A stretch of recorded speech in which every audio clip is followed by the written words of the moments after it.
Hello and welcome everybody to the DunkMaster podcast. I'm DunkMaster Da, and today I'm joined with TheBroHova, who is right next to me, and my good friend N0tLogan, aka Dave, over there with no camera.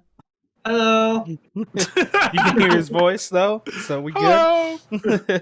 And today I'm talking to these gentlemen because they're probably the best Call of Duty players that I know. They've been playing Call of Duty for a very long time, competitively. And, I just kind of want to learn about, some competitive COD. So how's it going today, guys? Pretty good. Good. How about you, Dunk? Pretty good. Yeah, besides screwing my back up, I fell yesterday on my steps and screwed it up. Wait. So You fell on steps? Yeah, I went to go. I was like stepping down. I had some stuff in my hand and missed the steps and just ate shit. Oh, fuck, Dunk. Yeah, and tweaked my back up. So I called off of work today. I told him, I was like, man, I can't. I was like, I couldn't get out of bed. And I got myself in my comfy ass chair. And I was like, this is where I'm going to be for the rest of my day. Nice. So that's good. At least you're taking care of yourself. Yeah, definitely got to. Yeah, I was like, I am not going to try to get in my car and drive all the way to work and then sit in the most uncomfortable office chair I could imagine. I was like, I don't have enough pain pills for this. Nice. But yeah, I go to the chiropractor tomorrow and I have a doctor's appointment on top of it, so we'll get it fixed up. That's good, dude. Your luck recently has been not the best. If we're gonna be honest with each other, not the best. Nah, it gets better, man. I'm saving good karma. We're good. Nice. That's a good one. At least, yeah. You're handling it better than I would, dude. I'd be losing full. Fuck. So how long have you guys been playing COD, like competitive COD? I'll let you go first, Muffin.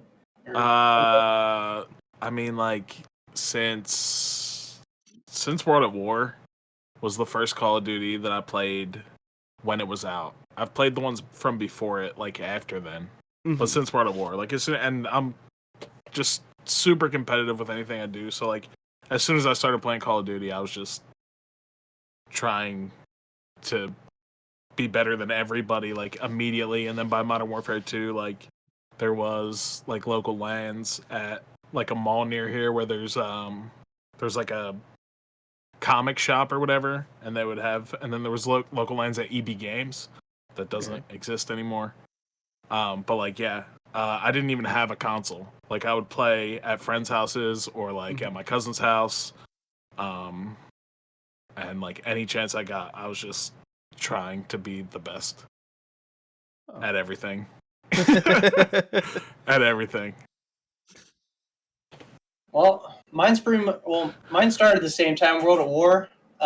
Shot at my friend Cody back in the day. Went over to his house. He had a PlayStation 3. He called dogs on me like 7 games in a row, and I was like, this game's awesome, bro. But I would say I didn't really start playing Call of Duty until Black Ops 1 came out. I started playing MW2 because I played with my buddy Aaron for a little bit, and I just bought that game. But I didn't start playing competitively until Modern Warfare 3. And then from there, just playing game battles with a bunch of friends, and that's how I met Hova. Oh, you call me a friend, bro? Hell yeah, dude. Oh, shit, dude. Yeah. When did you start playing, Dunk? I didn't start playing until Modern Warfare 2. I got an Xbox 360 for Christmas, and I had some Christmas money, and everyone at school was playing Call of Duty. And so I went and got it, I want to say like a couple days after release. I was trying to get to the mall, but I didn't have a ride. So I was talking to my girlfriend at the time, and she was actually at the mall, and I'm like, you need to buy me this game. And she's like, okay. So she bought me the game. She came, dropped it off. I gave her the money, and that was the downside of my relationship. Because I spent way too much time playing that game. My brother had it here in Indiana, and at the time I lived in New York. So we just played multiplayer all night. He worked third shift, so I'd like go into school half awake and come home and play COD with them and stuff. good way What's to your- spend. Go ahead. What's your favorite Call of Duty, Dunk? As a casual player, what do you think the best Call of Duty is? So, and I haven't played all of them. So I played Modern Warfare 2, I played Black Ops 2, and then I quit for quite a while because I just didn't play video games, and I picked back up in Modern Warfare and then Cold War. Um, I would have to say that, you know, personally, Modern Warfare 2, just because I knew so many people playing and I put so Hell many yeah. hours into it. I think Black Ops 1, the original Black Ops, was really good too. I dumped a lot of hours into that. Um, but yeah, I like the more recent titles. Modern Warfare did, I thought, a really good job at bringing in some new concepts and visually just looked really good. And as a casual player, I had a lot of fun doing a lot of those things, playing Warzone and hanging out with my friends. And to me, that's the most fun I have when I play video games, is playing with other people. Yeah. I feel you. Yeah, Yeah, and that's fun. Playing with other people's fun, but winning is the shit. yeah, the more I've been playing competitive or the league play, I don't know if that's super competitive, but being able to move up, like I started in advanced and then I just moved up to elite, and like it definitely does feel really good to win and to know what guns and attachments I should be using and to just like really try hard and actually succeed. Yeah. And league play is like essentially the exact same thing that game battles are at this point. Okay. Like game battles used to be like more important and kind of respected in the Call of Duty community Mhm. when it was like an important thing to do, when like actual like really good players were grinding for playoffs every season, like. And now it's just like there's some kids who just know life it's still, but it's most of the time when you play GBs, it's like the same kids who you would play against in league play. Like it can be anybody. Okay. Anybody with an email address can play game battles. So, I mean, you're essentially just playing game battles. So is that how professionals came about, is by doing game battles and just moving up the ladder and stuff? Back in the day, yeah. Yeah, it used to be that way. Oh. It used to be that way. Now you got to be a fucking freak, dude. You got to be just like a freak at the game, and you got to get accused of hacking for like 6 months and just prove somehow that you're not. And then you got to, you used to, even now it just changed again, because then you would have to like go to a LAN and prove on LAN that you could do the same thing. Like for a long time, people call you an online warrior, not really a hacker. Now they call you a hacker and not really an online warrior. Because it's on PC now. But yeah, like there was a time when you would just do good enough in GBs and you would get noticed. That's pretty nuts. Yeah, Yeah. and my buddy Paradigm was telling me, I can't remember when this was, maybe a year or so ago, but that it moved and now um like the like the tournaments and all the big leagues and stuff, it's kind of like football where they draft people and stuff like that. Is that still true, or was that a thing? Yeah, like so they have like challengers teams, like the org. A lot of the bigger orgs will have a challengers teams, or the only orgs, because there's only 12 of them. And they'll or like a youth team or whatever, because you have to be 18 to compete. Mm-hmm. And they'll just like try to farm talent and bring them up. Has anyone come from challengers? Not from challengers, but from like a farm team, like from like what is it, like because the United Youth was like Illy, right? Illy, Simp, Turnip Too Easy, and somebody else I don't remember. Yeah. But yeah, they farmed that talent because they were like, Yeah. they're being pros out here in the game battles tournaments, so might as well Yeah. scoop them up. Yeah, so they were playing like online tournaments all the time for like thousands of bucks a night. They would be playing like 5 tournaments at a time. Jeez. And they were winning like tons of them. So E United just was like, hey, like sign a contract. We know you can't compete professionally, but sign a contract with us now. And unfortunately, like the way that Call of Duty ended up going, it franchised and E United's no longer involved. But if it had made it that far, I feel like they would have been like, "Hey, we've been good to you for this long. Like, here's the contract. Like, stay with us." Yeah, I feel like that was like their goal. Simp went through that contract and stayed with it, and then his first year he played half a season and won the world COD champs. He won the world tournament. And like as soon as Illy became a pro in Black Ops 3, he was just shitting on, or Black Ops 4, I mean, he was just shitting on people. Yeah. Just immediately. He's like the best. Or like Celyum. The day Celyum turned 18, he joined FaZe, and FaZe has been like one of the best teams in the game since. I mean, FaZe has always had a pretty good team for like since, I mean, as long as I can remember. Ghosts, I think, is whenever they Ghosts or Black Ops 2. I was so I was thinking Black Ops 2, right? Because that was like FaZe Black and FaZe and Red. FaZe Red. Yeah, they had two teams. But yeah, so like they've been good forever, but like they're pretty much the best team in the world. They got this guy Celyum who like everybody hates. they don't hate him as a person, they just hate him as a player, like because he's just so much better than them, and like he figures out how to abuse the mechanics of the game to make himself better. Because Call of Duty is a movement-based game. Mm-hmm. Like everybody can shoot in Call of Duty. You have aim assist. We can all shoot each other. But like, how am I going to stop you from shooting me so I can win the gunfight?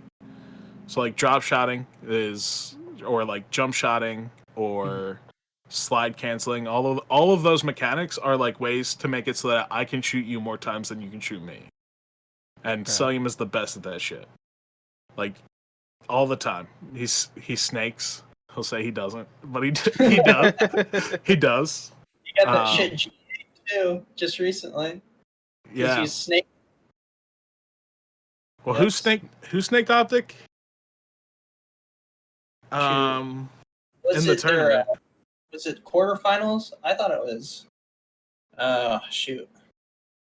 I would assume it would be the subliners, but I don't know. It was the subliners. Who was it? Was it Mac? Is Mac even still on? I don't even know what their roster is, bro. Like I have. Quick. But yeah, so like snaking is a mechanic where if you're behind a head glitch, right? You know what a head glitch is? Okay. Yep. So when you're behind a head glitch, you can either crouch spam or like lay down and then start sprinting and then lay down again, and the top of your head will for like a split second appear above the head glitch, but you'll be able to see them for longer than they can see you, and it's only the very tip of your head that ever shows up. So like you're kind of impossible to kill. And he can do it for it. Like you can't kill him if he's on a head glitch and he's doing it.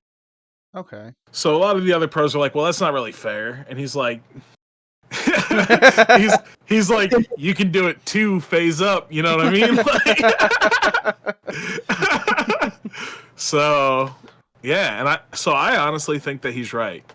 Like if these mechanics, how are you gonna gentleman's agreement a movement mechanic in the game?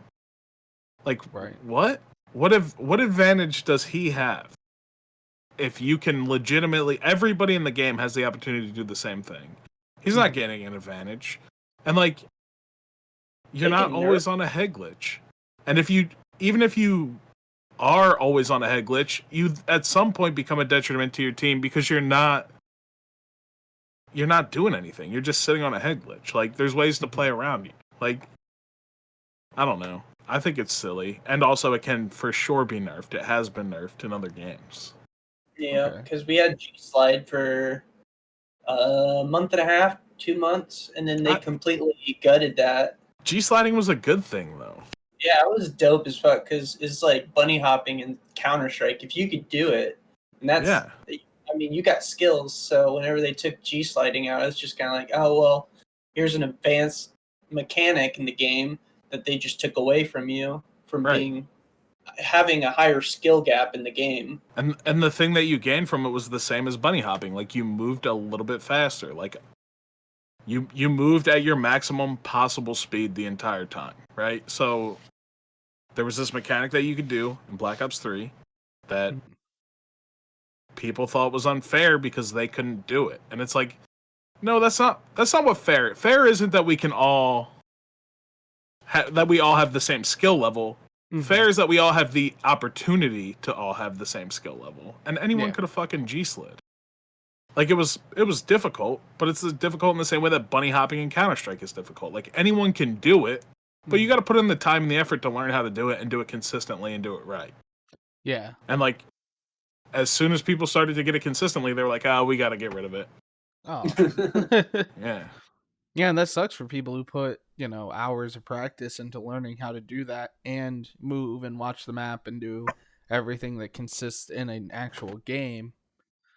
Because it's not just, I've learned from playing with you guys and other, competitors and stuff, is it's not just all about running around getting shot and shooting people. It's, having, effective call outs and watching movements and knowing where people are sitting and knowing, if they sat there once or, they could sit there again, and to watch that, stuff like that, that goes into the game that, most people casual like myself don't think about. And it's way deeper than even just that, because it's also like, where are my teammates? If I know where my teammates are, then I know where they're going to spawn. If I know where the spawns are, I know exactly what spawns they can spawn in. I know which ones are blocked. I know exactly where they'll be coming. Like, it's like when you actually learn Call of Duty, and like on this game, not even, I don't even remember the last game that I knew spawns for Hardpoint on. Probably Advanced Warfare was the last game that I played enough Hardpoint that I knew the spawns for Hardpoint. But when you like learn Hardpoint to that level, and you are controlling the map, and you're making them spawn where you want, and you're making them come from the direction that you want, like it's a completely different game than just running around trying to get kills and trying to be on the Hardpoint. Like, I mean, you can win yourself 10 seconds on the Hardpoint just by making sure that they spawn at the furthest possible spawn. Because if you kill all 4 of them, even if only one of you is alive, your team will spawn in a place where it'll take them 2 seconds to get to the hill versus the other team can take like 10 seconds to get to the hill. Okay. Yeah, and that's one thing I've always loved, and why I play a lot of PvP oriented games, is because I can play against a computer all day. It's not hard to figure out a computer. They usually do the same thing over and over and over. To where when you face another human being, they're not going to do what you think they're going to do, and it adds just another difficulty level to it. And the more you play and the better you get, the better your opponents are going to be, and the better people that you surround yourself with, the better opponents you're going to be playing against as well. Yeah, that's why, like, really, I enjoy playing with you guys, because, I might suck, but I've watched myself get better. The same rank as us, bro. It's a fair ranking system. Yeah, but like, I remember the first, like, I did really well, and then N0tLogan joined up, and I just got smashed for like 4 games in a row, and I'm like, man, I can't do anything right. And in that same game, Logan dropped 70 kills, and the game didn't even take that into account. It's crazy. I know I did. It's like pub stomping. So even that's what it was. I mean, even when I played with you guys, like we lost like 3 in a row, but for like 3 games in a row, I had 50 plus, and it's like, what am I? How, like, this doesn't? And then the game just, the ranks don't make any sense, dude. Yeah. They don't make any sense.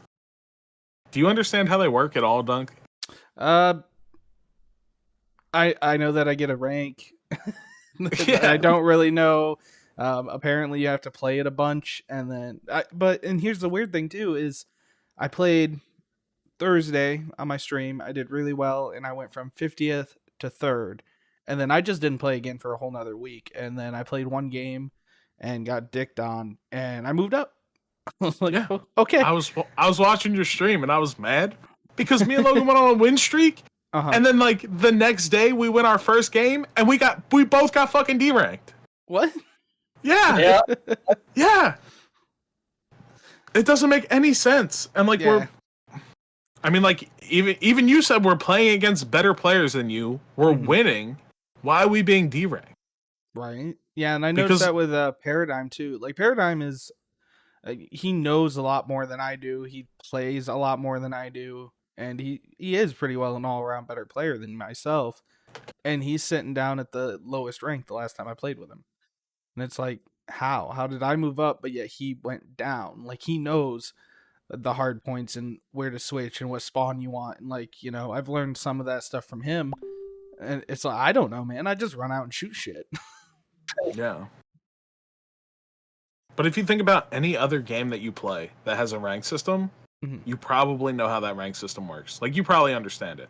Like, if I win, I'm going to rank up. If I lose, I'm going to rank down.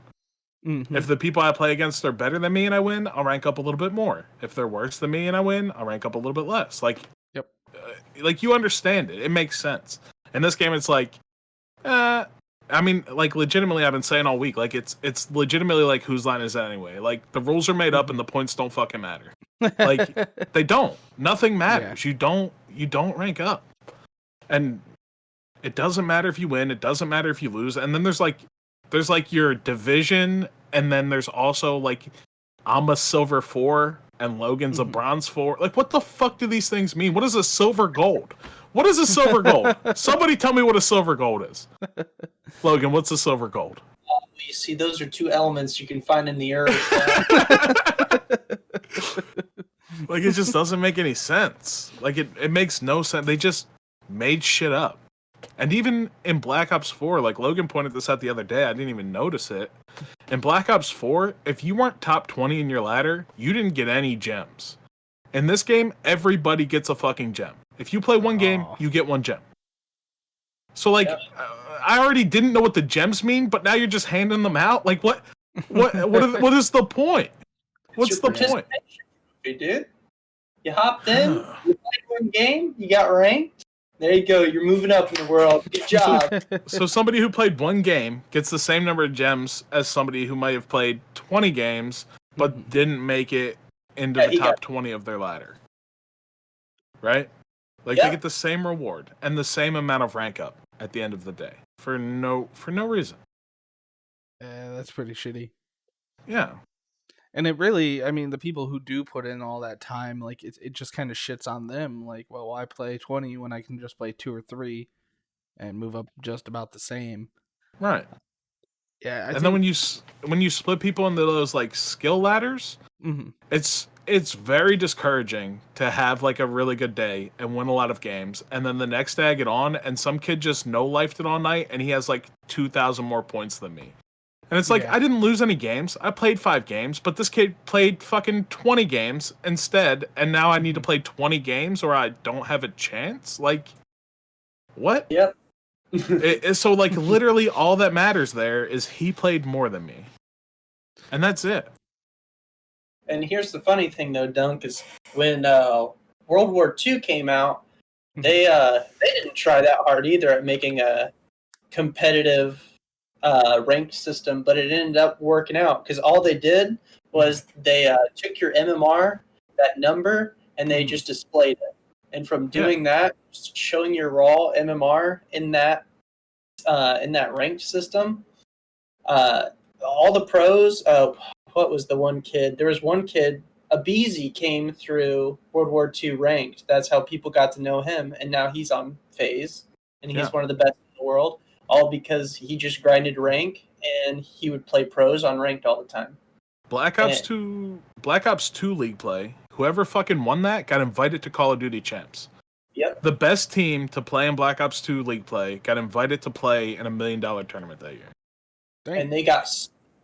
100% they got smoked, but, like, there was incentive, there was something to work for, there was real ranks, and it would show your rank to other people, and then other people would know, like, this person is this rank.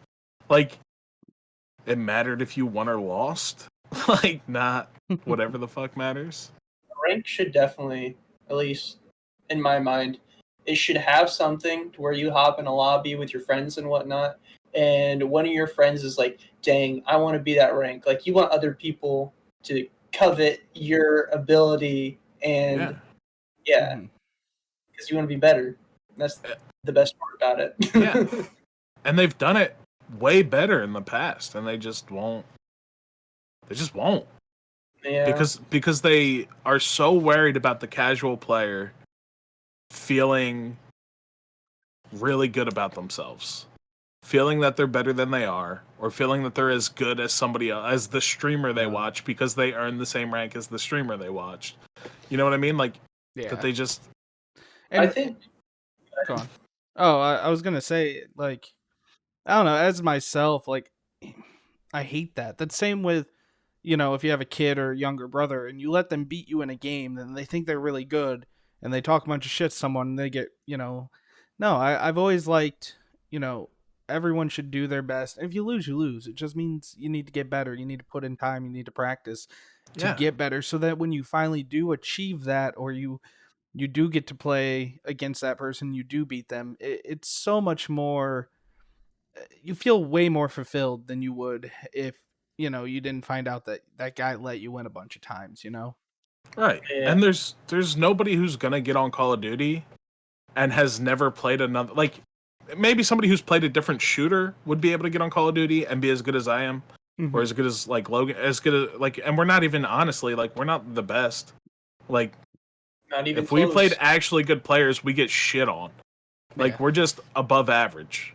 And like there were points where we tried very hard to be the best and we were better than we are now, but like we're above average players. But like nobody can just pick up a first person shooter for the first time and be as good as us. Like it takes putting in hours. It takes practicing. It takes learning the things about the game that the average person isn't going to know. Right? Like, and that's exactly why I love like Siege and Rocket League are two of my favorite games, is because like they reward you so heavily for practicing. If you learn those games and the mechanics of those games, you're automatically just going to be better than somebody who didn't put in the same amount of hours as you. And Call of Duty is like, nah, we're just going to give them the same rank. But at the end of the day, go ahead. Sorry. I was gonna say, I feel like it encourages people to spend more money too. I think that has a little bit to do with it, because if someone is discouraged, then they're not gonna play. They're not gonna spend that money. So they're doing it all in all to make money, make more money. Yeah. So that would be cool. I would love for them to make more money if they would spend that money on things like an anti-cheat. Yeah. Right? Right? If they were using that money to make the fucking game better, I'd be like, I get it, bro. They got to make their fucking money. But they're not. They're being greedy as fuck, and they just don't care. They don't care. There's no anti-cheat in a game that has a franchise league that costs $25 million to get a fucking spot in per team. $25 million per team. Right? They made like how many billions of dollars off of microtransactions last year? Like the best quarter they've ever had because of Warzone. No anti-cheat. They play on computer.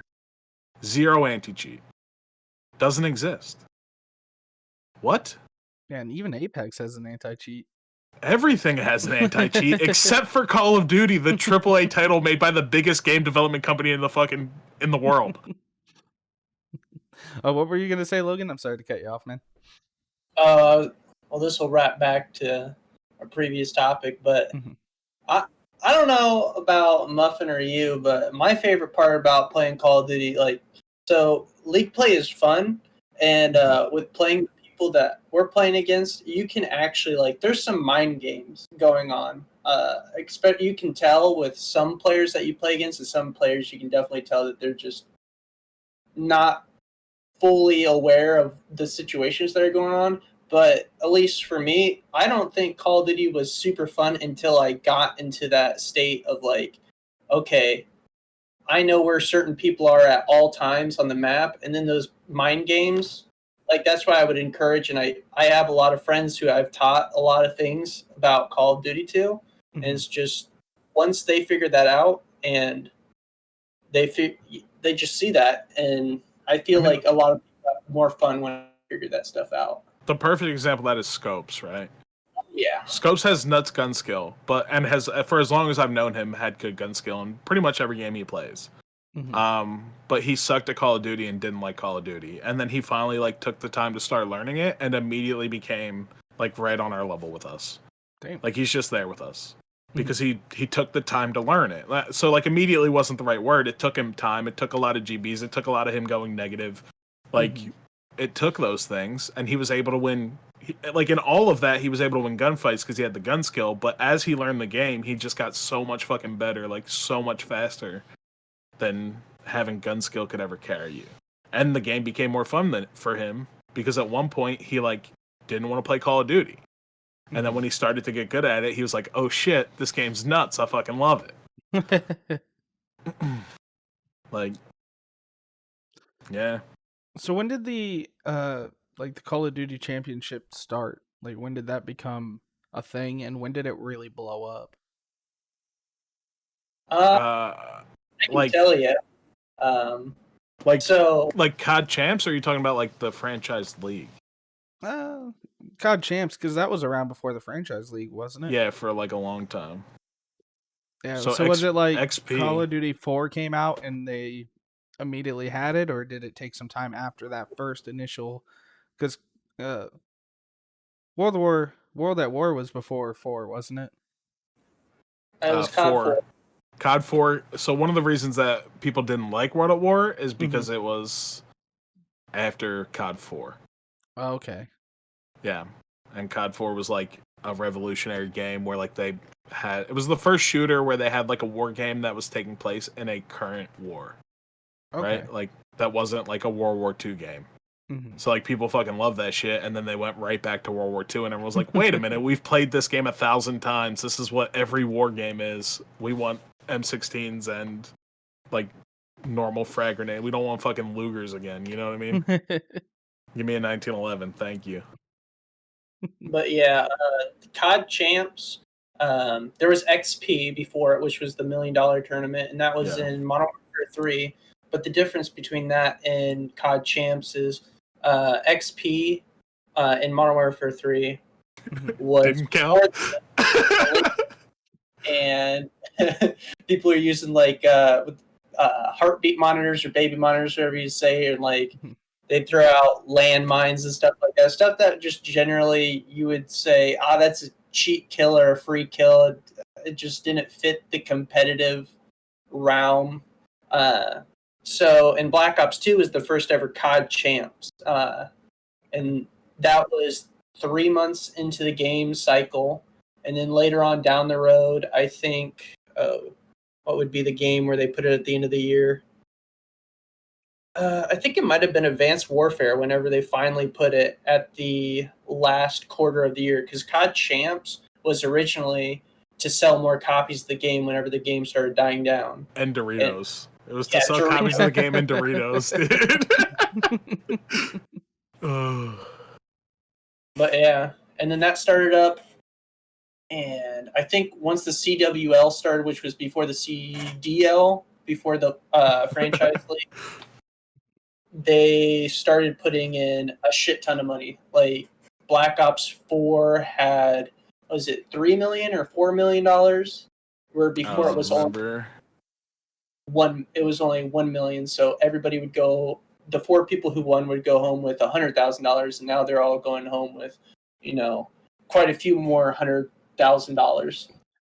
So, unless you're on Envy, then Hastro just stole your money. Yep, just like Jacob. Oh shit. So what do you guys think? Because I know I've seen a couple of rants by you, Hova, talking about skill-based matchmaking. Not me, dude. And so I guess we'll start with that. I mean, what are your guys' thoughts on skill-based matchmaking? Because I don't, has Activision or Infinity Ward, have they come out and directly said that they're doing it, or is it still something that just everyone speculates? Like in like indirect ways, they've definitely been like, yeah, like devs have acknowledged that it exists, but it's very clear that it exists. Everybody knows that it exists, and everybody also knows that it's an Activision call, and not like a dev team call, right? Like it's not Treyarch and it's not Infinity Ward who say like we want to have this heavy skill based matchmaking. It's Activision saying like this is what needs to be in the game that we're licensing you. And there's plenty of good things about skill-based matchmaking. Skill-based matchmaking definitely belongs in the game, in a ranked playlist, for sure. Absolutely. But one of the things that helps your player base get better at the game is having them get beat by players who are better than them. right? If you suck at the game and all you ever play against is other people who suck at the game, you will never ever get better at the game, right? You'll never turn into a competitive player if you're just if you don't play against a guy in like Advanced Warfare. You played against a guy in a royalty suit and you were like, what the fuck is that? First of all, this thing looks dope. He's got like this purple fucking paisley jumpsuit on, like it looks dope. And second of all, how did he get it? Oh, he's the best? Oh, he's the top 50 players in my region? Oh shit. Well, what do I have to do to become the best, right? Like that's how you decide you want to be better. And if you're not playing against players who are better, there's no incentive for you to ever want to get better because you'll just keep having good games and a couple like average games, and then you just think that you're good. So you're content with being the skill level that you are. And then where it really fucking sucks is if you are good, you can't play Call of Duty the way that a casual player plays Call of Duty. Like I can't just hop into a game and pick any gun I want and just fuck off and have a good time and have like a decent game. If I'm not using a meta gun, I'm getting shit on, right? Like if I'm not playing the way that I'm supposed to be playing, I'm getting shit on, right? And a big place where that affects it is like even like the content that comes out of Call of Duty is just gone, right? Like I remember Black Ops 2 just watching like Vanos and them fucking tomahawk people off the fucking bomb and search and destroy from across the map. Like you can't do that shit when you're playing against good players every game, right? Like if everybody in the lobby has a 2KD and everybody's running around sweating with a meta gun and I'm sitting in a corner trying to hide with a tomahawk, I'm just going to get shit on when somebody comes in and checks that corner. But if I'm playing against just any average player, there's a chance that player isn't going to check that corner, isn't going to be smart enough to even look for me, right? Like, it's just a completely different game if you're good at the game and then you're stuck in skill-based matchmaking. Everybody's trying to be Celium. Everybody's trying to snake. Everybody's trying to fucking, like, have cracked fucking movement, slide cancel and YY and fucking just trying to be the best. And it's annoying. Yeah, and I can definitely see where you'd want to turn that off and just, like I said, play with someone who's a casual, who's a friend, and just be like, all right, yeah, let's go play, let's have some fun, or maybe I want to level up this weapon and test it out and try, a different build, and to not be able to see if it's effective or if it works, you're just too busy getting shit on. Yeah, that shit would suck. And then it's also just not fun for my friends, like. You played with me and Beezy on Modern Warfare. Oh my god, dude! And you just got shit on the entire game. And like me and Beezy were doing fine because that's where we belonged, but like it wasn't fun for you to come play with us. And there's no way for us to play together unless I buy the fucking game again and get a Smurf. Yeah. Like in a casual public match. Like, no. Yeah. No. Have ranked, make the ranked worthwhile, give us a good reward, give us something to work for. Have that be the place where people like, and that's a place for everybody. That's not just a place for tryhards, because there is still bronze. There is still a place for the worst player in the game to go play and play against people their skill level. Right? So you put that in fucking ranked, and then you, in quick play, you have it for the extreme worst players and newest players in the game. Right? You have a very small bit for, like, disabled people, like the people who are literally like the bottom 5% of players. And you say we're gonna segregate these people just to make sure that they're not gonna have the worst time ever. Right. And then everybody else gets to be part of it. Right? And it's the segregated part is for the worst players in the world, and like the newest players in their first game get to go in there to see how they do. Okay. Yeah, I like that. What do you think, Logan? I mean, I agree. Me and Muffin Hova have talked about this a lot, and we share the same. The same ideals when it comes to skill-based matchmaking. And you'll see it. It's just like that in every other game. Like I've played quite a bit of Smash, and they have unranked, and you just play whoever. And I mean, I got dumpstered on for so long before I could start taking stocks or lives, whatever you call it, off of those people. And then whenever I played ranked, you know, it would be people of my same skill level where I could learn things slower, but I could still use the things that I picked up in unranked to beat those people by the slightest margins. So I don't know. I think there should be more opportunity in ways to, if you want to have fun or if you want to be able to learn things and get better, because there's definitely two different kinds of people that want to play every game. Right.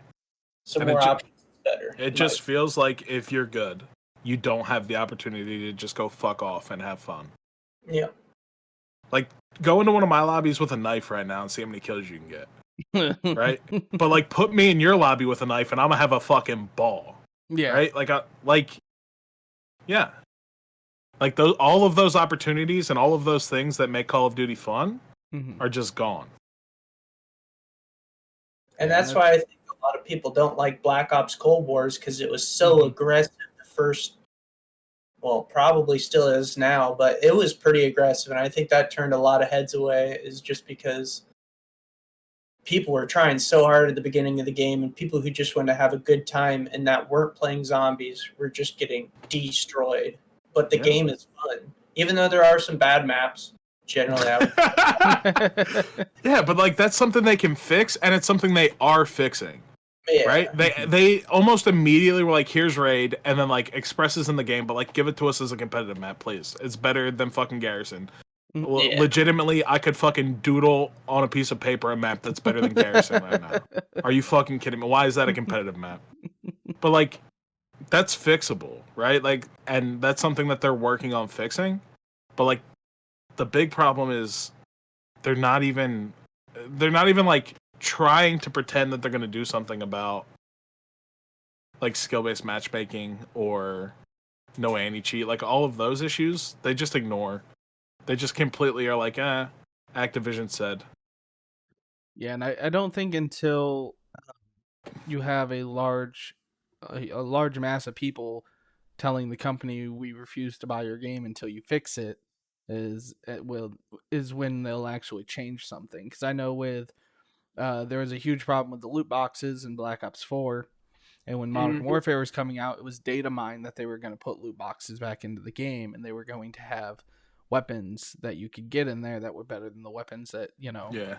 and a lot of people got pissed. They canceled a lot of pre-orders and stuff, and the Activision was like, "Oh, okay, we'll take that out. We got it now. We got it. You don't want that."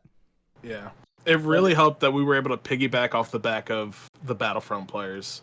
Yeah. Right? Like they had just got done fighting that fight with EA, and then we were able to go like the COD community as a whole, or not even the people who consider themselves part of COD community. Everybody who was pre-ordering COD was like, "Hey, like this is what happens when you just keep charging us for the game. Like, give us the option to buy shit and we'll buy it, but don't make us buy shit."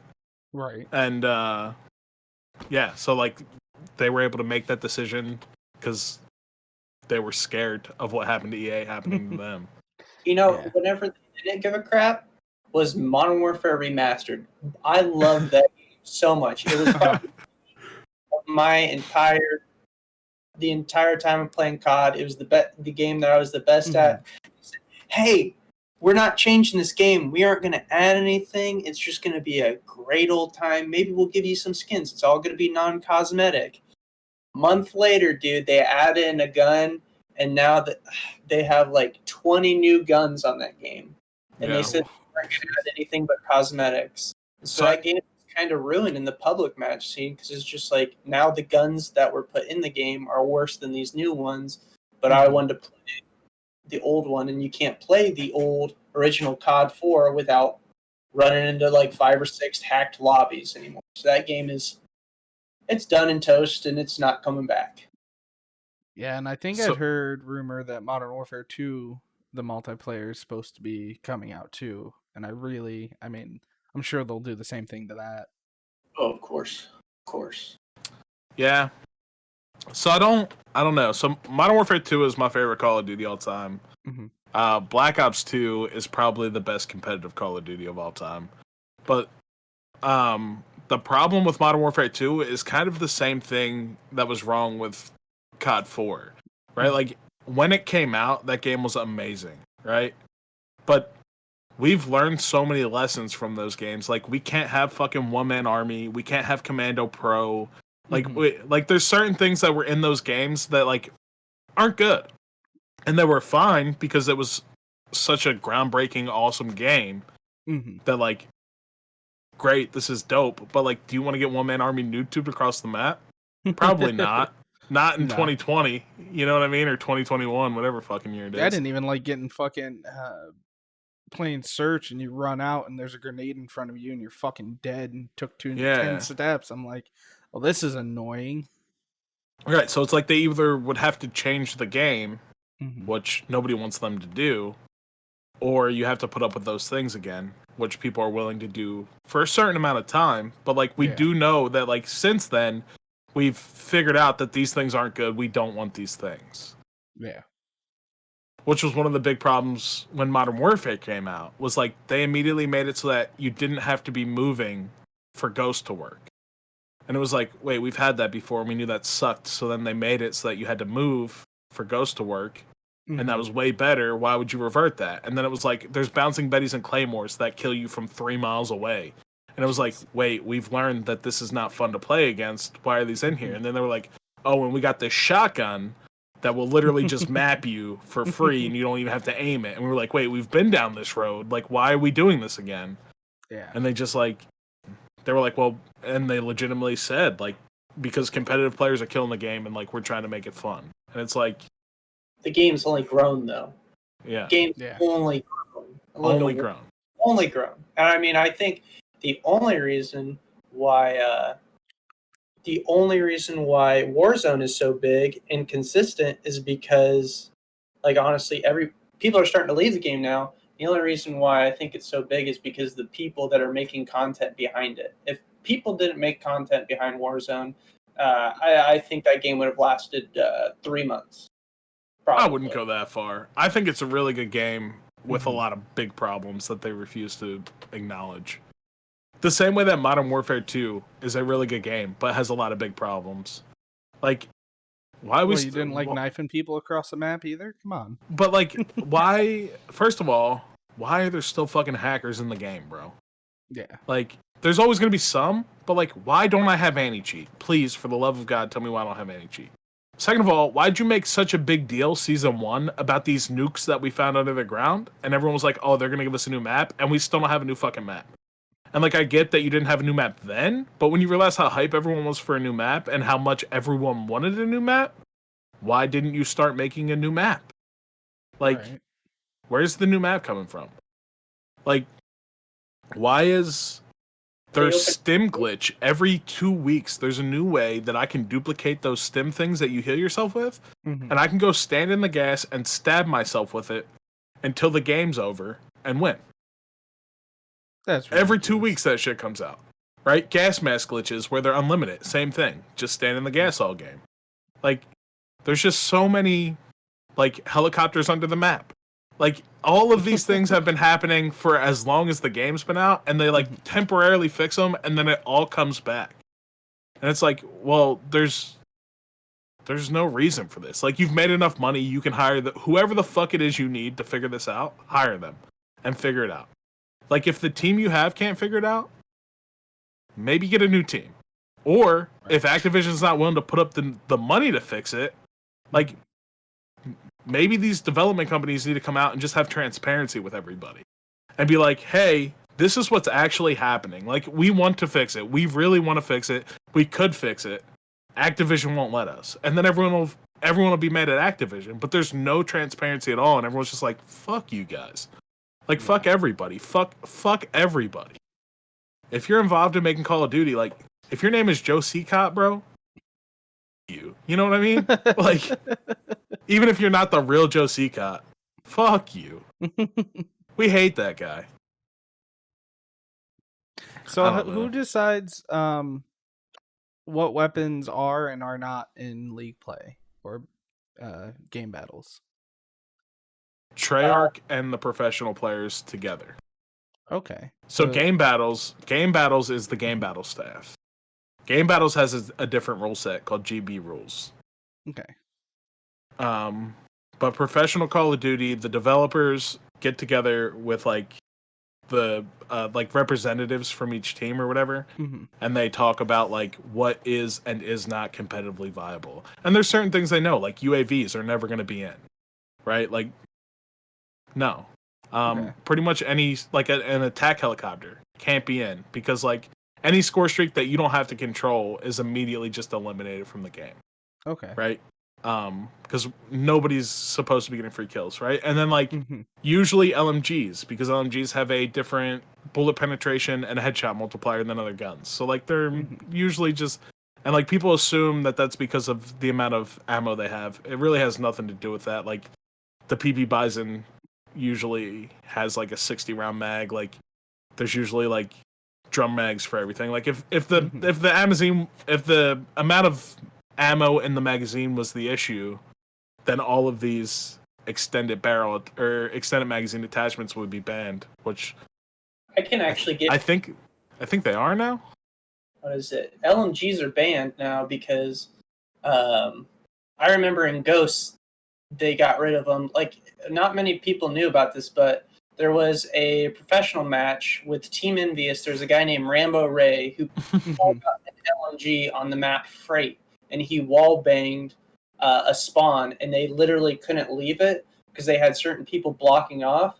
So this guy would stand on a crate, and he'd wall bang through 3 walls and kill people because he had FMJ on a LMG, and because of that penetration and the amount of damage that it did, it just eliminated the chance for anyone to play the game in that map. That's series. nuts. Yeah.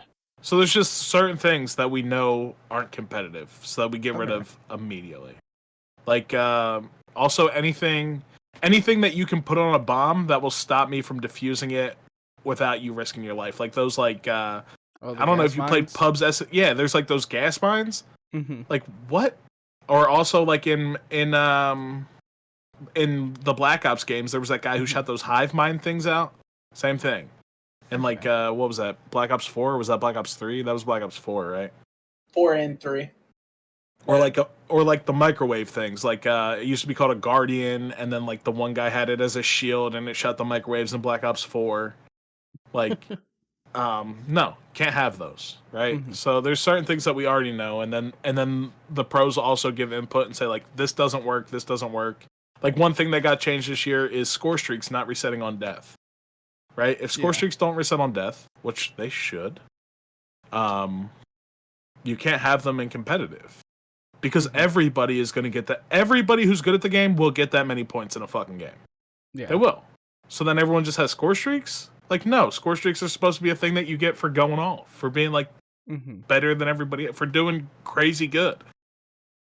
So, like that's one thing that they got the devs to change for them, right? And another thing that they're gonna have devs change, I think it already kind of is changed, but it doesn't work, is they're gonna have preset classes, which I don't like. Where there's like a set of like 5 classes that you get to pick from, so that way everyone has the same classes.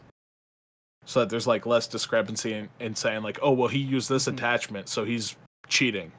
Like, because that's what they say essentially. Yeah. They're like, oh, everyone used the XM4, so they were cheating. We can't use the XM4 anymore. And it's like, no, you lost your fucking gunfights, bro. Like, if it's that good, use the XM4. Yeah, and I know that like certain people like certain dot scopes, like that I don't like, So what? Yeah, I would hate to be like, you have to use these sets of guns, and be like, no, fuck that shit. Yeah. let me pick my own shit. Yeah, and I think watching the game is more exciting when there's more variety. Yeah. Right? Like when you see a guy bust out a gun that only gets used for like a certain thing, like you're like, oh, he's about to do some shit, dude. Oh, he's about to do some shit. Another example, Black Ops 2, the best team in the game at the moment was Frico Impact, and they were playing against I think it was Strictly Business at the time. and Fizzerp, rest in peace. He pulled out what is it? The thermal scope on the semi-automatic sniper rifle, because what Impact would do is they'd throw smokes to cut off the lanes so they could see you come in, but you couldn't see anything coming in. Mm-hmm. So he put on a thermal scope on a sniper rifle and just shot everybody in the hard points. That's how he beat out that strategy that they had, and it was more opportunity. And dude, whenever we saw that, that changed the game. Everybody started throwing smokes and having thermal snipers, and it was pretty fucking cool. And the way to play against that was people would start taking off certain perks so that they could put on cold-blooded. So in that game, there was so many opportunities, but everything was balanced. So that way, for everything there was give and take. Yeah. Yeah.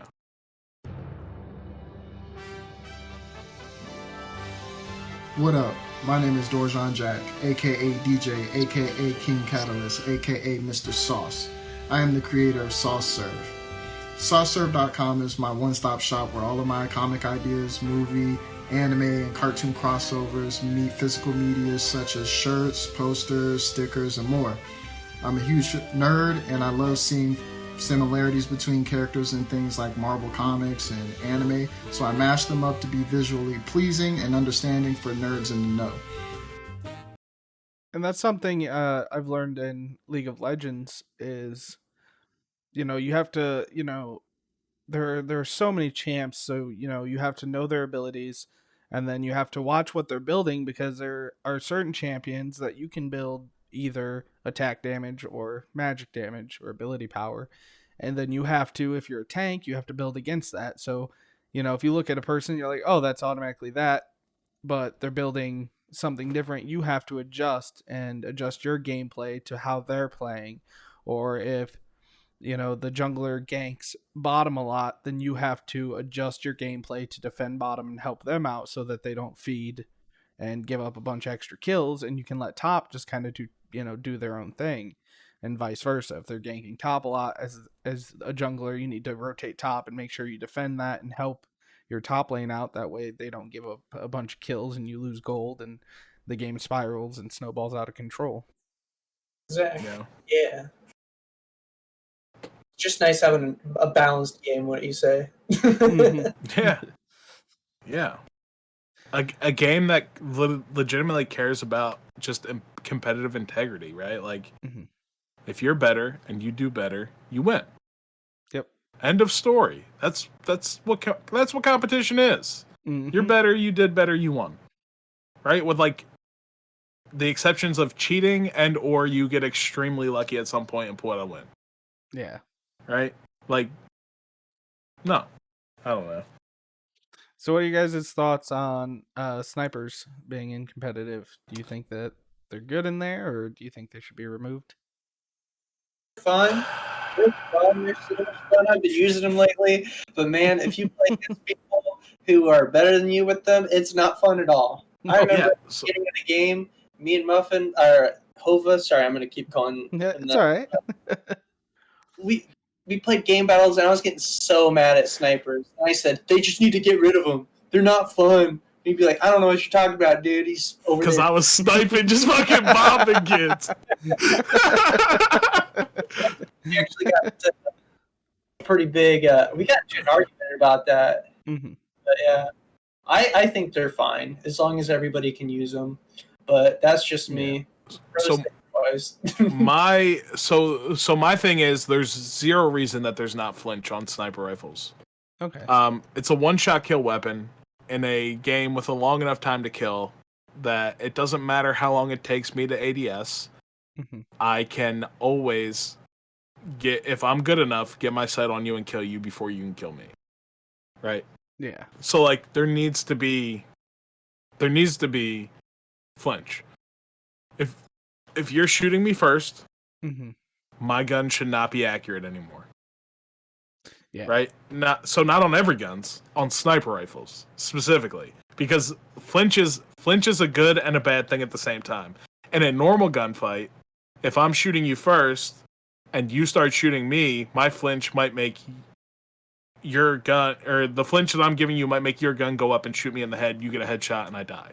That's not I've fun. actually, That's not competitive. had that happen in Modern Warfare a handful of Yeah, times. so everybody has, right? Whether they notice it or not. You're like, how's this guy keep getting headshots? Because he's flinching into your head by accident. He's not good. He's lucky, right? Mhm. So like removing flinch, great call. It's something that competitive players have been asking for a while.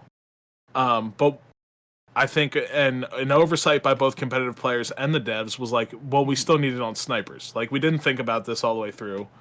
We still need it on snipers. And if it was on snipers, the snipers in this game would be fine. They would actually suck. If snipers in this game had flinch, they would be the worst snipers we've ever had in Call of Duty. But because they don't have flinch, they feel so fucking oppressive, it's insane. Yeah, snipers definitely need to be a glass cannon instead of just being an iron cannon that you will whip every time. Mhm. Yeah, because I find myself, I lose a lot of those. And, like, I'll start shooting, and then they just, boom, kill me. And I'm like, then what's the point of me running an assault rifle or an SMG? Because, at any medium to long range fight, I'm going to lose to a sniper every time. Yep. Yeah. And the pros are just waiting for them to fix smokes so that way they can smoke across so they get past the line of sight which a sniper is holding. And that's the only reason why you don't see smokes. And because smoke, I don't know if you know what happened to smokes, but essentially you throw them at your feet and you can see through them if you threw it, and they can't see to it. So, yeah, that's why you don't see smokes in League play. Okay. Yeah, no, you see them in League play. You don't see them in Pro play. Oh, I thought they took them out. My bad.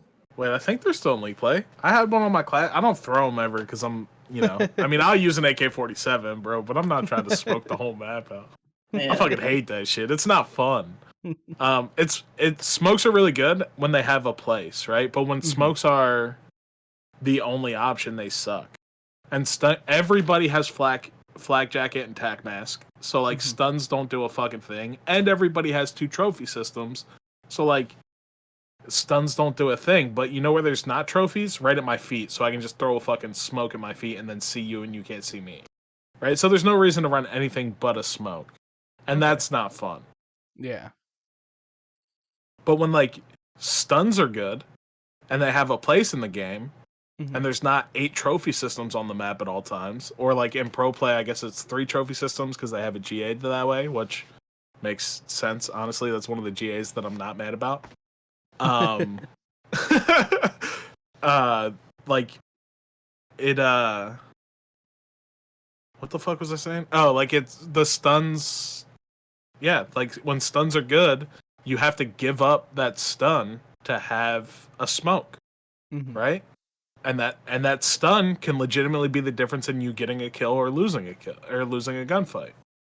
Even if you have tac on, my stun will still tell me where you are, and also give me like a split-second advantage on you, right? Like it'll go way fast, but you're still gonna be stunned for like that split second. So, yeah. And so, I think in Cold War the smokes, you couldn't see through it with thermal. Is that a thing? That's changed. Okay, good. That got changed pretty early on in the game. We were playing GBs when that got changed, and like immediately, because everyone was using smokes at the time, like I just made thermal classes, and I don't like the thermals in. Wait, was that Modern Warfare or Cold War? That was Modern Warfare. Was it? Okay, because I always used thermals with smoke. It might have been Cold War. I don't know. I don't know. I slapped a thermal on the the M4 and just tore shit up. That was my go-to class. I would just sit and I would look down sights.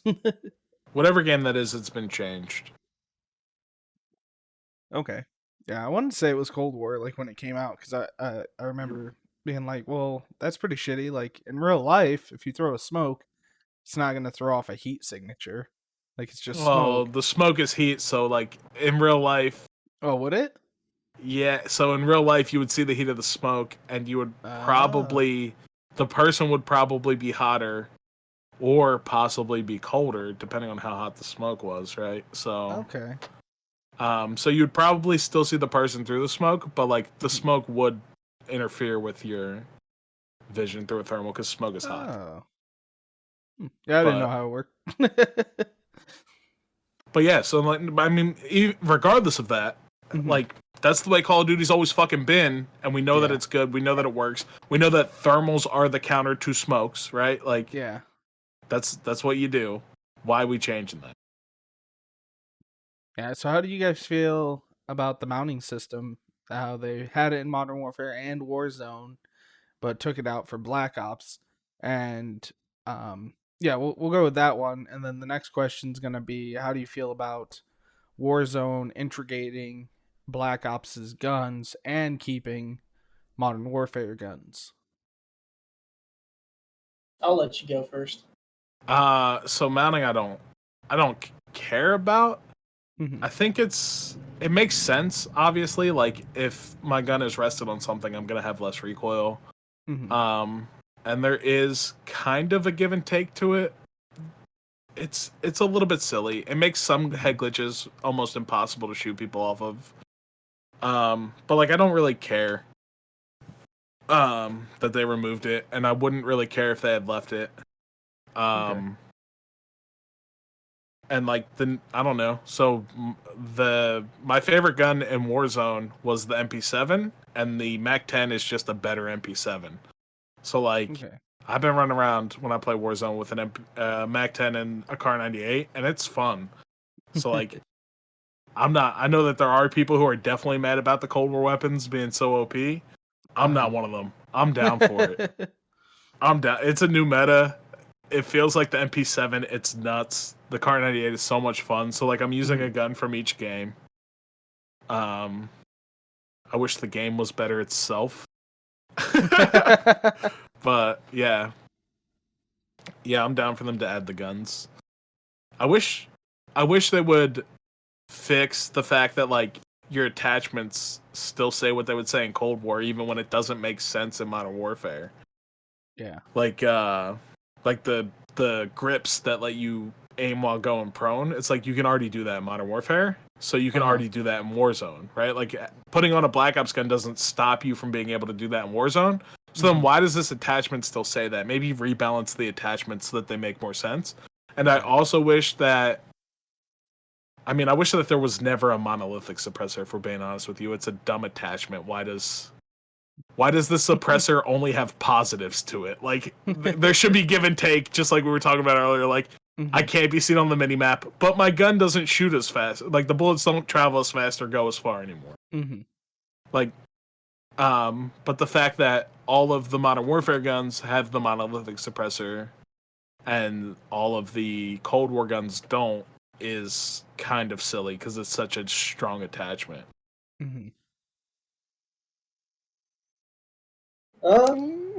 Yes, my opinion on mounting is they learned from Ghosts with leaning. Leaning was a broken mechanic to where you would only peek your head around walls, and it would give you a free head glitch on pretty much any wall, and that's why I was taken out in competitive because it just wasn't fair. Not a lot of people knew about that, but that was a thing. And in this one, I mean, you can see half the person's body whenever they're mounted. I mean, they took the time to set up.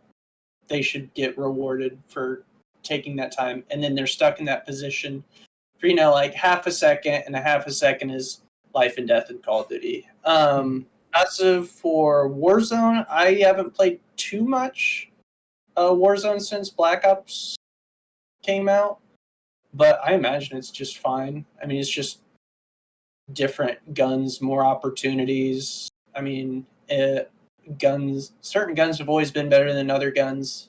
So it's Call of Duty is. So it's better. It's better than everyone still having a ground and MP5. Yeah. For everybody to have the FFAR and a fucking Mac 10 is better than them still having a ground and MP5. Unless the game is super amazingly perfect, unless any game is super amazingly perfect, it's probably going to need some changes to keep people interested. And it's not unfair to have everyone have new guns. So that's my opinion.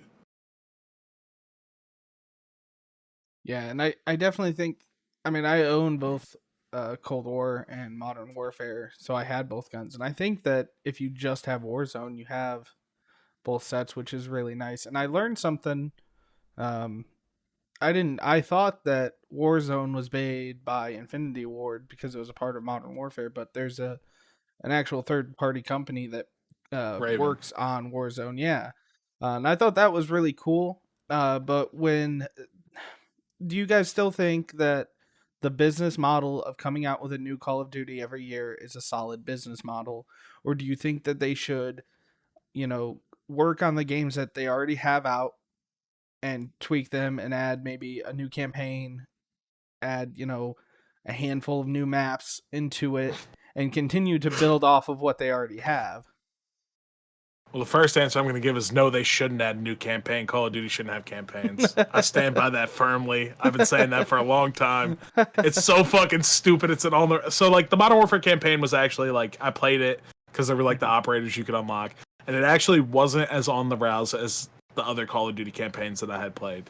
Mhm. But like Call of Duty is not a single player game, right? Like that's not what's anymore, important yeah. about it. Like I know that there were some casuals or like some people who were very upset that Black Ops 4 didn't have a campaign.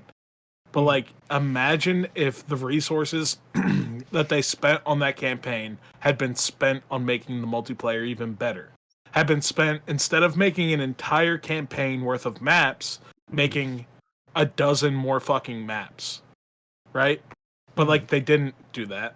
I don't know what the fuck they did with that time and effort. Like they just like fired that team to save money. I don't know what they did, but like imagine if that time and effort was poured into the multiplayer. I think that's the better option than having a campaign. There's plenty of single player games. There's tons of single player games that have great campaigns. Call of Duty is not a single player game. I don't think that the campaigns are important, but that's just me. I know a lot of people disagree. And then, like, I don't even remember what the rest of the See, I heard campaigns and I just got rowdy, dude. I just got rowdy. The rest of the questions is: do you think that instead of creating a whole new game that people are going to run out, do you think they should add just I don't know. I know that you complain that a lot of people complain that they didn't even add enough maps to Modern Warfare or Cold War at the start of it. So instead of like rebuilding an entire game, because they're probably going to continue to use the same engine, at least in Modern Warfare since it's fairly new, just add a bunch more maps into multiplayer, some new game modes, and maybe rotate the old ones out and like rotate them back in here and there. I think there would definitely have to be maps that never got rotated out. Okay. Like just the ones that people don't like are the ones that should get rotated out. Like I don't know. So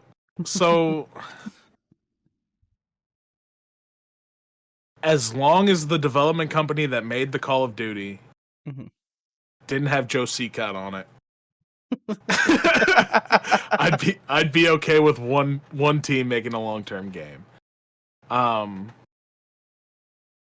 it would need to be a good game. They would have to legitimately sit down and be like, hey, this is what Call of Duty was. These are the best things that we've put out in all of our Call of Duties. Like these are the things that we need to figure out how to replicate. And these are the things that people didn't like. These are the things that made the game less fun. These are the things that made the game less competitive. And they would really need to like make sure that they made the game competitively viable, even at a casual level. Like because the most casual player at the end of the day, like you hop into a TDM, you're still competing against the other team, right? So the game needs to have competitive integrity and be competitively viable for it to be fun. Yeah. And then like as far as just like always adding new maps, I feel like it's completely fine to continue to add old maps that we know work. Yeah. I feel like that's fine. And it's cool to keep adding new maps, and hopefully we find new maps that work. But like, the more outrageous we get with the maps, the more the maps fucking suck. Like, and that's one free thing. free lanes Mm-hmm. 3-lane balanced maps are like a big part of what makes Call of Duty play the way that Call of Duty does. Mm-hmm. And when you start removing those and you have like this whole fucking city with a field that's like twice the size of Nuketown on the far left, or like Miami. Like Miami has a beach that is twice the size of Nuketown. Jeez. Right? Like that beach is huge. Why is that part of that map? Why is the map so dark? Why are there so many flashing neon lights to like make it so it's impossible for me to see people? Like maybe change the lighting. Maybe like figure out a way to like make the map look cool and fit your theme, but also make sense for what's happening on the map, which is a fucking game. You know what I mean? Like, yeah, it needs to make sense.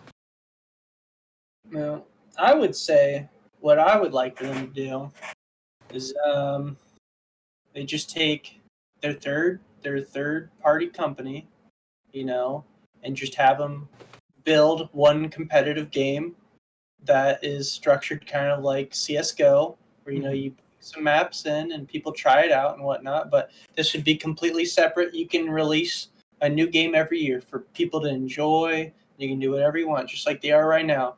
But they make one game where, like, hey, tryhards out here, check out this. We're gonna build one game and we're gonna keep on working on it until it's structurally sound.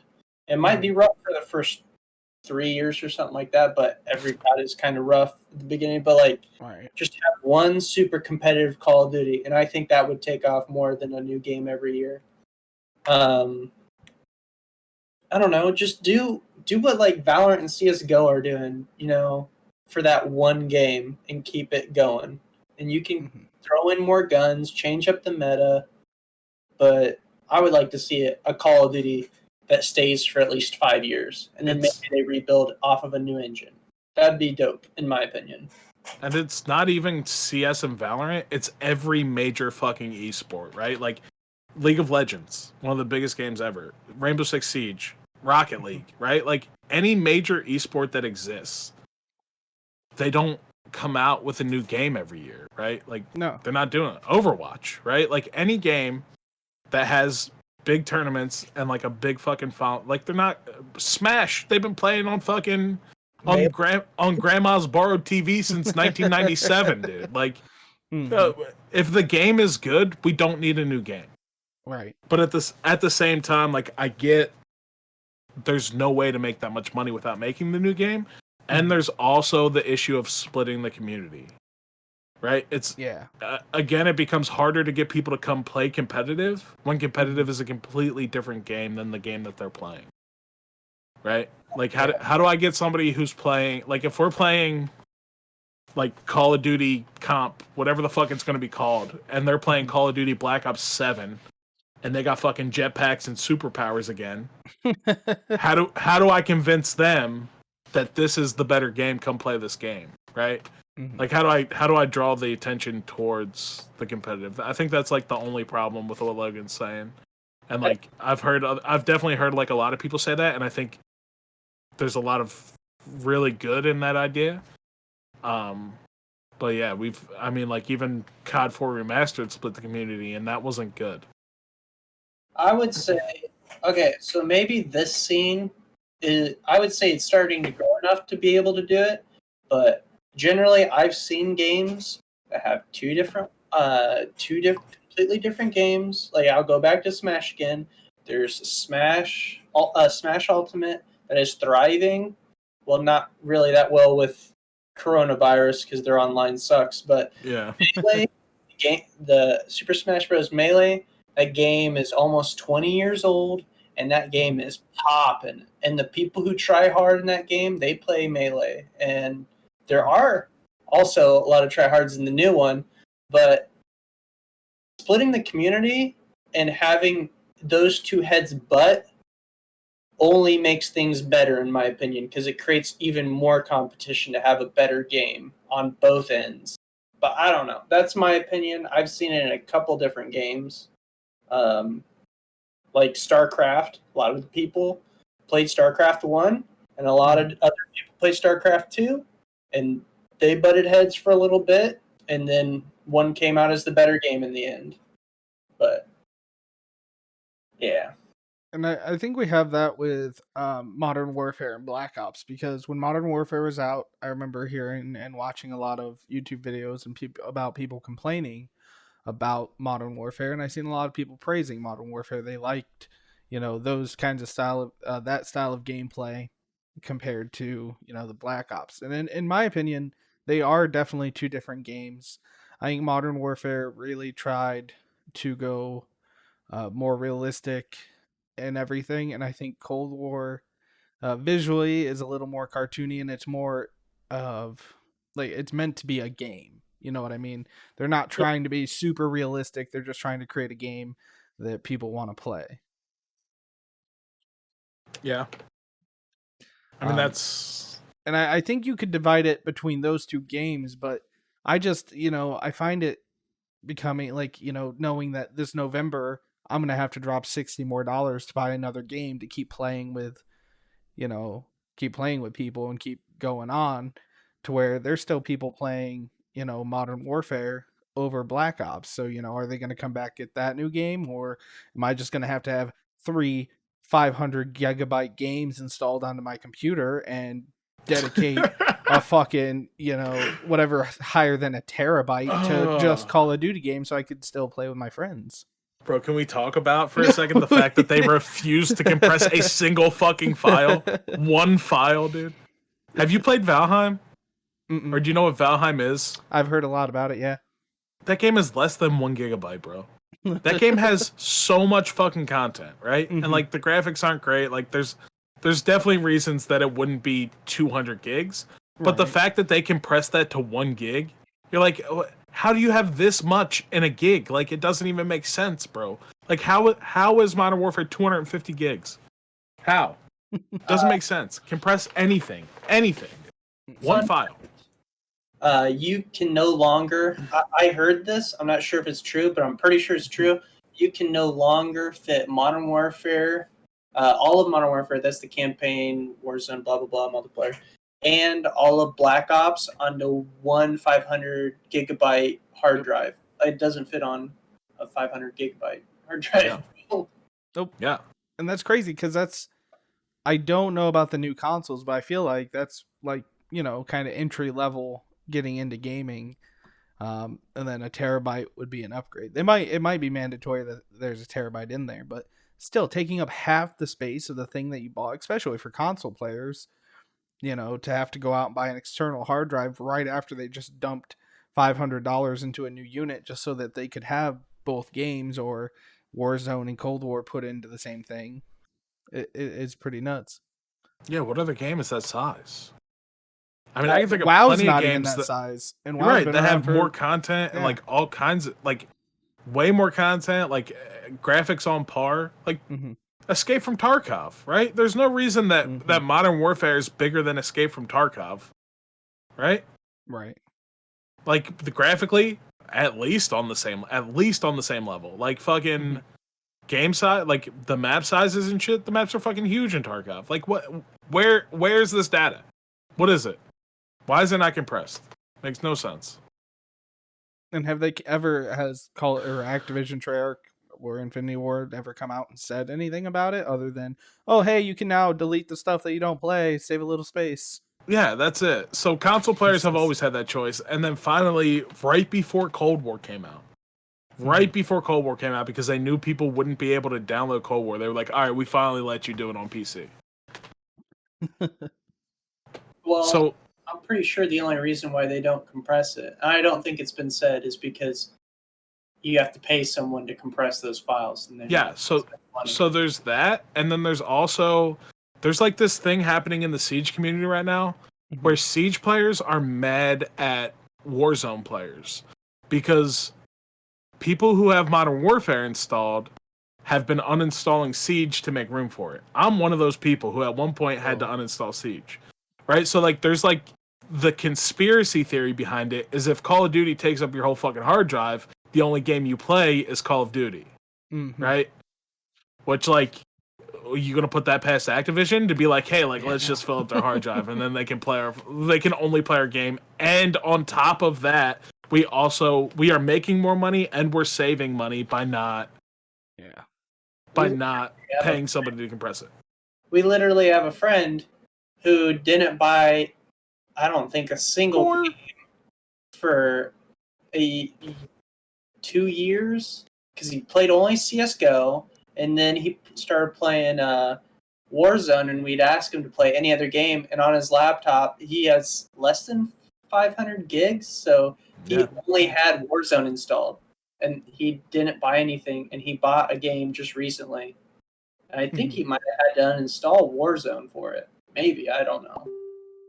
Well, so what happened is at the time he didn't even own Modern Warfare. He only owned Warzone, right? He got the free-to-play Warzone game, but he couldn't. There was no option to not install the campaign and the multiplayer. Even if you didn't own the campaign and multiplayer, you still had to have that 500 gigs download, or like fucking what was it, 250 downloaded onto your hard drive. So he didn't even own these games, and they made him have them download it. And then when they finally switched it, he was able to uninstall the multiplayer and the campaign. So now he has room for like Hunt. He has like Hunt Showdown because he uninstalled the two parts. But yeah, for the longest time, he just couldn't play anything other than Warzone because it was the only thing he could fit onto his hard drive. They got him. Yeah. Fucking got him. Yeah. And that's like a legitimate complaint that like there's Get Flanked made like a YouTube video about how Warzone is legitimately making Siege players leave Siege because they can't have it installed. Yeah, and that's like, shitty. Yeah. Because, yeah, I definitely wouldn't want to uninstall and reinstall a game just to play it for a day or two to uninstall and reinstall a different game. Because, yeah, I mean, we have, and this is the same thing, the same reason that I really encourage crossplay is, you know, like I said in the beginning, I like playing with friends, and I have more than just 2 or 3 friends. I have a wide variety of friends who play a wide variety of games. And, you know, it really does suck, and it did suck when some of the games they were playing is, oh yeah, you have to have an Xbox to play. And it's like, well, then I guess we're not going to play, you know. Yeah. And when COD came out with crossplay, I reconnected with a lot of my old friends gaming wise, you know, because we were able to finally play together. Yeah, which a lot of people hate on Fortnite, bro, but like shout out to Fortnite for making all these companies finally let us have fucking crossplay, dude.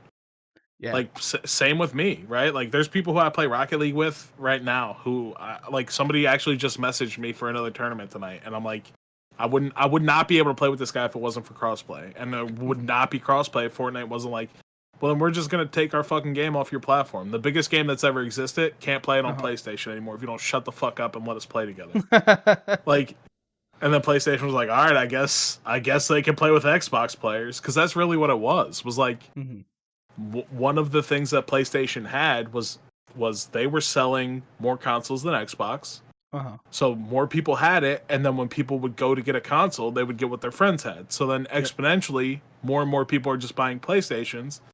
And PlayStation's like, no, why would we let them play with Xbox players? Then they'll stop buying PlayStations, right? And then Fortnite was like, well then you can't play our game on fucking PlayStation. And they're like, oh, all right, well, hold on a second. Like, yeah, that was literally a South Park episode whenever they went to go Xbox 360 versus PlayStation 3. They all could play Call of Duty together on South Park. Yeah. Yeah, and I swear, like, I don't have console loyalty at all.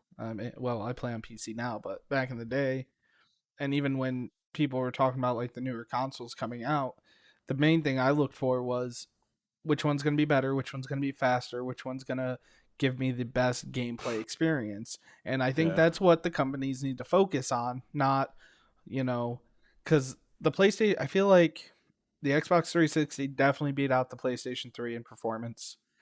PS4 beat out the Xbox One in performance. I don't know about the new consoles. The Xbox 360 also beat both of those consoles. Until it red ringed. Yeah. Which thankfully I never had that happen to me, but yeah. And I feel like I feel like PlayStation 5 is going to beat out the new Xbox. I'm not really sure. Again, I haven't done a whole lot of research or looked into it. or know actually anyone who's bought one because Yeah, they're I out don't of know stock pretty quick. Yeah. I threw out a conspiracy a couple weeks ago, and I'm like, I was talking to, I can't remember who I was talking to. It might have been just chat and stream, but I was like, do you know anyone with a new console? No. I was like, I don't think they really fucking exist. I don't think they ever really sold. I think it's a huge gimmick, man. Make people wait. Yeah. I mean, I guess no. So I think Seth got one for his dad, or is getting one for his dad. Mhm. Yeah. But yeah, I just don't know anyone who wants a new console except for Geyer. Uh, Yeah, for some reason, that's I the don't say. same I know guy there's with. a like. I think the suit like pretty casual, like super casual people like consoles, just because the idea of forking out the money for a PC. Yeah, but pre-builts are getting pretty on par with a console. Yeah. I mean, they really are. And at some point, you have to see the benefit of like, I'm going to be able to do so much more, Mm-hmm. so much more, right? Like, I mean, like sitting here talking to you, like what we're doing right now, I can't do on an Xbox, Nope. right? So Yeah, and that's what I try to sell when I talk to people who are, oh, build me a computer. And I've gotten to the point where I'm like, I can build you one, or you could just go to this website and it asks you what games do you play, and you click those games, and it goes, hey, this is what we recommend for you to play those games. And I was like, the only time that you're gonna want to beef it up is if you plan on streaming or making content. But yeah, yeah, I could not go back to doing a console. Uh, you know, I have 3 monitors in front of me. I multitask all the time, and I can hook a controller up and play with a controller if I wanted to. And yeah, Steam has gotten to the point where it's originally it was only Xbox controllers that would work, but now you can plug in a PlayStation controller and it works just as well. yeah, for sure. So, what do you guys think? As competitive, do you think that they should stick with consoles for Call of Duty, or do you think that PC should take over? PC taking over. Yeah, Yeah. for sure, it needs to switch to PC, Okay, right? and Like do you think they should limit them to just a controller, a certain controller, or do you think they should be able to use whatever they're comfortable with? no, they get to use whatever controller they want, but they better use a fucking controller, and it better not have a Zim plugged into it. The problem with PC stems completely around the fact that there's no anti-cheat, right? Everything with PC is a plus, Mhm. right? Like you get more frames, right? The viewer, when on your fucking stream, also in proxy gets more frames. The graphics are better, which means that the Mhm. viewer on your stream also gets better fucking graphics. Like everything that comes with PC is a plus. You get the field of view. Like all of these things are way better. The problem is everybody immediately assumes that anyone who's doing good, who they've never heard of before, is a hacker. And the problem is that there are definitely people who are cheating, Yeah. right? So like maybe fucking let's do something about the cheaters. Like Yeah, I know that maybe. I thought I read an article that they'd banned. It was like a month or two ago, but they had banned like over. 60,000. Yeah, and I thought they in somewhere in there said that they did put in an anti-cheat. No. No. So they do. So Call of Duty has 3 systems in place for their quote unquote anti cheat. The first system is if you get reported a lot or there's suspicious account activity, you get shadow banned. Right. So I have a friend who I played who recently downloaded Warzone, who I wanted to play with, who had only ever played a couple games on Xbox a long time ago. So when he logged into his account on PC, it was suspicious account activity. He immediately got shadow banned and could only get put into these shadow ban lobbies, which are hacker lobbies. And it takes you a really long time to get put into them, and you have like crazy ping because they're like in fucking Asia, and it's just full of hackers. So he never actually even got into a game, but like by looking up the problems that he was having, he found out that he was probably shadow banned, and then they were like, if you wait 2 weeks to the day, this will stop happening. And 2 weeks to the day later, it stopped happening. And that's when he was like, oh, okay. So I was definitely shadow banned. Oh, that's nuts. Yeah. So that's the first thing they do is they shadow ban you and they just like put hackers against hackers. The second thing that they do is account bans, which do absolutely nothing. Right? No, It's you a can go free to out and play buy game. another- yeah. It's you don't even have to go buy an account. It's a free to play game, right? You just have to fucking sign up for another Gmail account and then sign in for another Activision account. And the third thing that they just did, what they did when they banned those 60,000 people, is they made it so that you can't use like the like texting websites where you get like a phone number to text people with to sign up for a new account, right? So they made it a little bit harder to get the new account. They account ban 60,000 people, and they shadow ban you if you're being reported a lot. And that's all they do. And it's like, well, what? Like, what? How? Who is that? How is this actually happening or helping in any way in like the grand scheme of things? It's not. So how do regular like other anti-cheats work to keep hackers off of their game? So CS:GO, I think, is a really good example, right? They have like their program in place that like checks for what it would consider to be like hacking activity. Like I don't know how the program actually works, but they have the thing that like checks. They do manual account reviews when you ban people, where somebody actually reviews the account, or when you report people. And then they also have Overwatch, which is if you are above a certain skill level in that game, you get to watch people who got reported's game, and then you get to, at the end of it, vote on what you think they are or are not guilty of. Right? Okay. So, like, they have a 3-level system that is all about, like, let's get rid of these fucking cheaters. Where Call of Duty has a 3-level system that's like, let's make sure that they can keep spending money here. Let's not lose these customers. Because at the end of the day, they'll give us the same fucking money. You know what I mean? So I don't know how the program works. I'm not smart enough for that shit, dude. Yeah, I've been that's one thing I've been trying to find. So the other day I was at work and my buddy was telling me that the Mars rover that they just sent up runs off plutonium, and that with plutonium being its fuel source, it's going to. I googled it and they said it's going to last 14 years on that fuel source. So I've been trying to find people who are way smarter than me who can answer some of the questions that I have. And I realized that I don't know a whole lot of really smart people. Damn. And like when I say really smart, I mean like nuclear engineers and shit. Yeah. Like extreme, like fucking Neil deGrasse Tyson. I wish I could talk to that dude. Or Elon Musk. That'd be a blast. I'd ask some real dumb questions. I'm sure. So do you think that that they are ever going to fix these problems? Do you think that the community will be able to band together and do something that will force Activision to stop doing a lot of this shit? They got to stop playing the game. Yeah. So I mean, like, Done a lot. Like it's there's been a lot of outcry. It's been the most popular arcade shooter for how many years, right? Like, yeah. And people have hated how many games, and still, like me specifically, will spend that $60. Every fucking year, I will spend that $60, and I will play on some of the games. Infinite Warfare, I didn't play that fucking game at all, but I spent my $60. Oh. I paid.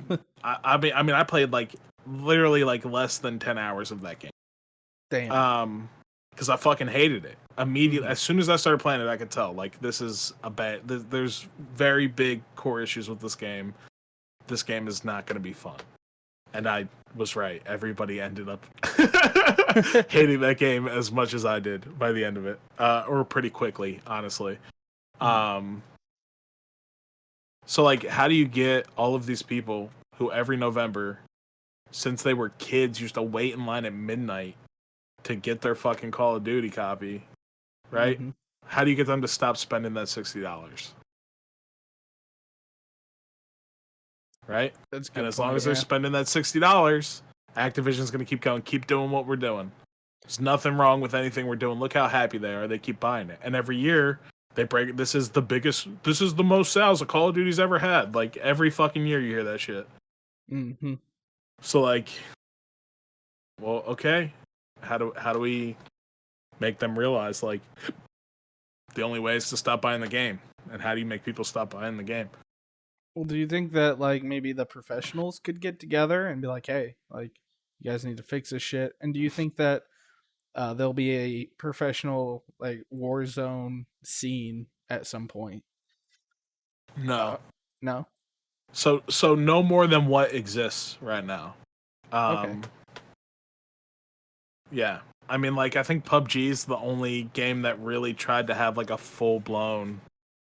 I know H1Z1 did for a while, but, like, every battle royale that tries to have a professional team, or a professional scene, it doesn't really work.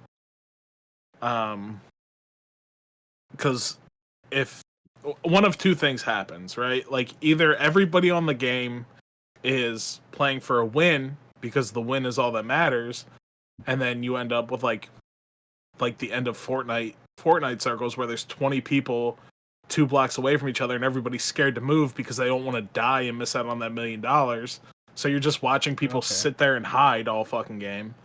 Or if it's a kill race, then you have people abusing things like Netdumas or like skill-based matchmaking to get into easier lobbies to get more kills.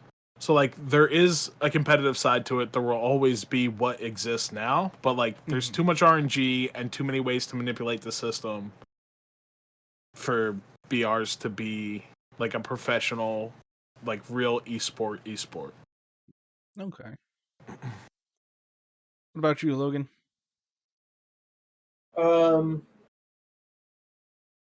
So I just need the question. Can you repeat what the question was? So I can... Yeah. So the It's like, will there be like an organized like esports league for like Warzone? Oh no. Or do you think that there could be? Yeah, it's just, there will never be anything more than there is now. I mean, you can already go on Twitter and find leagues to play in for cash if you really want to do that. And I think, like you said, PUBG is the only one that really went hard. And there was a lot of problems, and there still is a lot of problems in that competitive scene with cheating.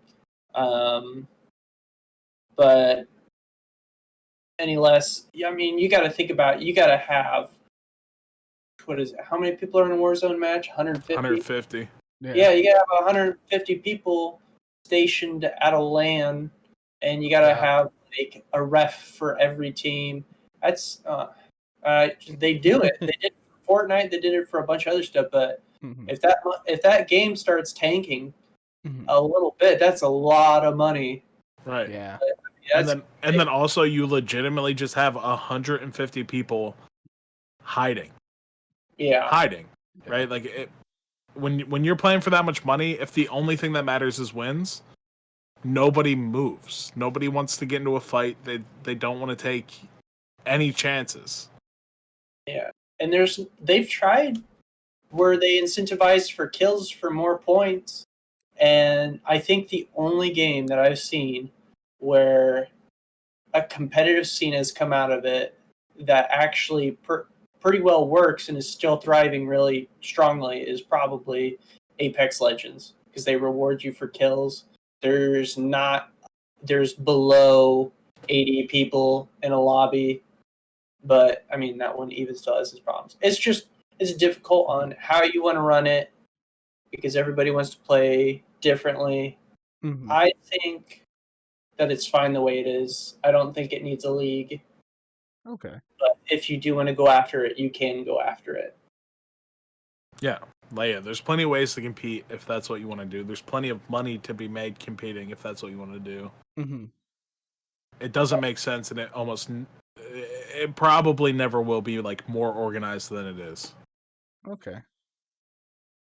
All right, guys. Well, I think we're going to wrap it up. Did you guys want to say anything else or have any questions or things you wanted to say? Yeah, fuck Joe Cecot. Just want to say that one more time. That's what I'm going to name this podcast. All right, I'm down. Fuck Joe Cecot. Fuck Joe Cecot, dude. We don't like that guy. I'm all good. Thank you for having us on. Hell Yeah, no problem, man. Thanks for answering my questions and chatting it up with me. Hope you guys have a wonderful night.